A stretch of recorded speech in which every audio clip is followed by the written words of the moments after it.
By the time we are done, you will know where to find the largest selection of the best driving jobs. Hello, and welcome. My name is Eric St. John, and Jack Wadley will be starting in a few seconds. You'll learn cutting-edge strategies for shortcutting the time it takes to find a good driving job in today's job market. Now, if today is your first encounter with Jack and his cutting-edge strategies, you're in for a treat.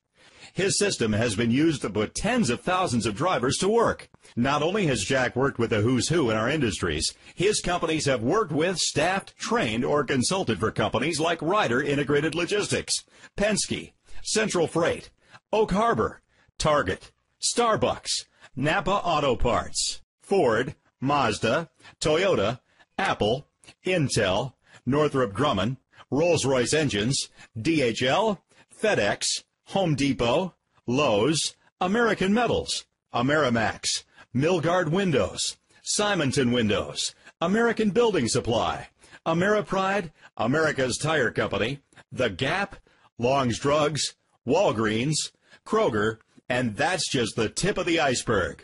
Now, job seekers, they seem to think a cover letter paves the way to getting their resume read. And you know what? They're dead wrong. And here's why. We all know that most cover letters are filled with fluff, and no one even reads them anyway. And here's what I mean. If a company received 100 resumes for a job posting, they'd also receive 100 cover letters. Who's got time to read all that? Hiring managers, recruiters, and headhunters, they're looking for certain skill sets that you have for the job that they're trying to fill, and just like the ones in their job description. And they all know that that information is not in your cover letter, it's in your resume. So to be reemployed, don't waste your time on cover letters. See, cover letters, if they don't get read, are mostly getting screened out by that applicant tracking software. Now, if you do those two things, you have increased your chances of being reemployed, so you could be one of the 2 to 3% of resumes that get read by humans. See, your resume, it will get seen, you're going to get noticed, and if you have the skills that they're looking for, you're the person that's going to get invited to the interview. Don't do them, and your chances are less. So now let's recap before we move to the next section. What you want to do is create a facts-based resume, giving the hiring manager what they want, so you're the obvious choice for the job. You want to cover any gaps that you have in your work history on your resume.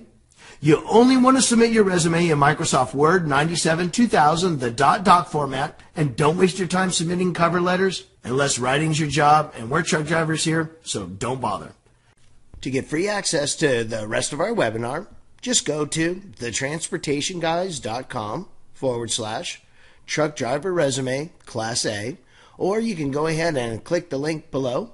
Looking forward to seeing you on the webinar.